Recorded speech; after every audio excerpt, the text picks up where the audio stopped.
تو ان الذین یکفرون باللہ ورسلہ ویریدون ان یفرقوا بین اللہ ورسلہ ویقولون نؤمن ببعض ونکفر ببعض. اب یہ والی جو واو ہے نا، اس کو اگر آپ تفسیریہ مان لیں، یعنی یہ کہ اس کا معنی آپ یہ کریں یعنی کہ، یعنی یہ کیسے پتہ چلے گا کہ آپ اللہ اور رسول کے درمیان تفریق کر رہے ہیں؟ یعنی کہ جب وہ کہیں کہ ہم ایمان لائے بعض پر اور ہم نے کفر کیا بعض کا، یعنی کچھ کو مانتے اور کچھ کو نہیں مانتے، اللہ کا یہ حکم تو قبول ہے، یہ حکم نہیں قبول، تو اصل میں مائنس آپ اللہ کے احکام کو اپنی مرضی سے کرنے، یعنی اختیار اپنی مرضی کو دے رہے ہیں ریجیکٹ کرنے کا کہ یہ ٹھیک ہے اور یہ نہیں ٹھیک ہے. اس پر جو برانے کاتے ہیں وہ رسول ہوتا ہے کہ رسول نے تو سب پہ عمل کیا ہوتا ہے. یہ کام کرنے کے لیے آپ کو پھر رسولوں کو بیچ سے نکالنا پڑتا ہے. یہ جو منکرین سنت ہوتے ہیں ان کی یہ مصیبت ہوتی ہے.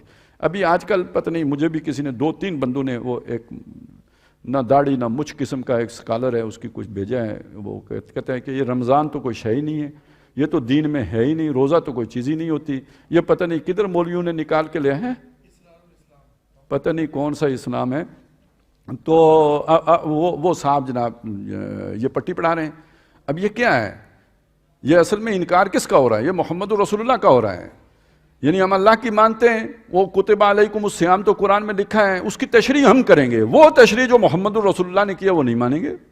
وہ اپنے دور کے لیے اگر تھی تو تھی، ہمارے دور کے لیے نہیں ہے. ہمارے دور کے لیے تو جو غلام احمد پرویز صاحب تشریح کریں گے تو وہ پھر صحیح ہوگی.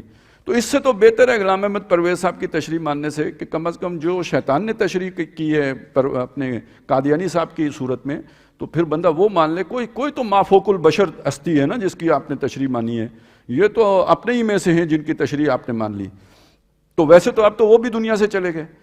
اگر تشریح زندگی میں ماننا لازم ہے تو پھر تو اب ان کی تشریح بھی نہیں چلے گی نا، وہ بھی جا چکے دنیا سے، ہوا ہو چکے.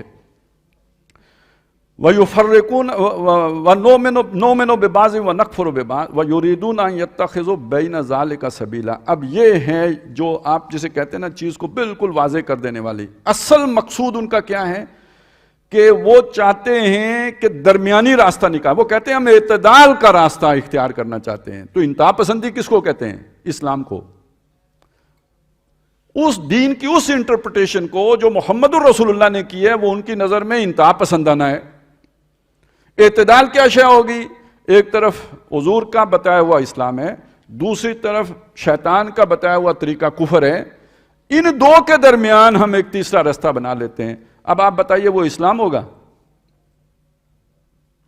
وہ تو ایک بالکل نئی شے ہوگی، وہ اسلام تو نہیں ہوگا. اعتدال کا راستہ تو وہ ہے جو محمد رسول اللہ نے دیا ہے صلی اللہ علیہ وسلم.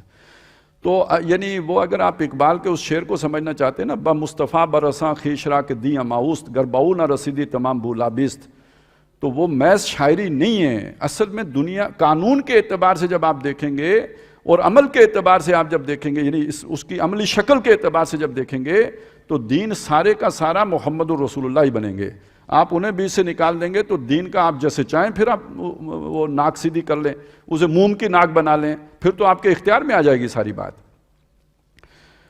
تو وہ یہ چاہتے ہیں کہ ایک نیا راستہ نکال لیں جو کفر اور اسلام کے درمیان ہو. تو ظاہر ہے وہ کفر اور اسلام کے درمیان تو ہوگا، وہ سوا سبیل نہیں ہوگا.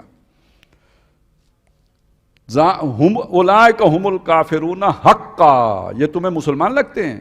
حقیقی معنوں میں یہ کافر. اولئک هم الکافرون حقا وَأَعْتَدْنَا لِلْكَافِرِينَ عَذَابًا مُهِينًا. ایسے کافروں کے لیے ہم نے دردناک عذاب تیار کر رکھا ہے. وَالَّذِينَ آمَنُوا بِاللَّهِ وَرُسُلِهِ. یہ میں نے اس لیے کہا تھا کہ یہ دجال بھی آئے گا نا. ویسے دنیا میں جتنی بھی گمراہیاں آئی ہیں وہ بے دین لوگوں کے ہاتھوں نہیں آئی ہیں.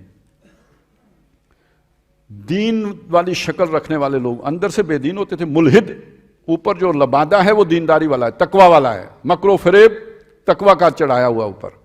یہ سامری کیا تھا؟ یہ ابو عامر راہب کون تھا؟ یہ بلم بن بعورہ کون تھا؟ یہ سارے اور شیطان خود، فرشتوں کا بھی استاد. یہ سارے ان کی شکل و صورت بڑی نیکوں والی، اور کیا ہوتا ہے وہ صورت مومنہ کام کافراں، اندر کفر گھسا ہوا ہوتا ہے. یہ لوگ ہوتے ہیں جو الہات کا بازار گرم کرتے ہیں. تو وہ جو دجال بھی ہوگا وہ المسیح الدجال ہوگا، یعنی روپ اس کا بھی حضرت مسیح والا لے کے آئے گا، بڑا نیکوں والا لے کے آئے گا، تقوی کے روپ میں آئے گا. لیکن یہ کہ وہ گمراہ کرے گا. تو وہ گمراہی کہاں سے آئے گی؟ وہ یہاں سے آئے گی. اس کو سمجھ لیجئے کہ جو بات ہمیں یہاں بتائی کہ اگر وہ نبی صلی اللہ علیہ وسلم کے بتائے ہوئے رستے سے ہٹ کر یا دین سے ہٹ کر کوئی نئی شکل نکال رہا ہے، یہ لازماً دجال ہے. یہ اپنی سطح کا دجال ہے. وہ المسیح الدجال نہ بھی ہو، کوئی چھوٹے سطح کا بھی ہوگا. حدیث میں تو 30 دجالوں کا ذکر ہے نا، 30 دجالون، 30 دجال ہوں گے. تو وہ ایک بڑا تو وہ ہے نا المسیح الدجال، چھوٹے چھوٹے بھی ہوں گے.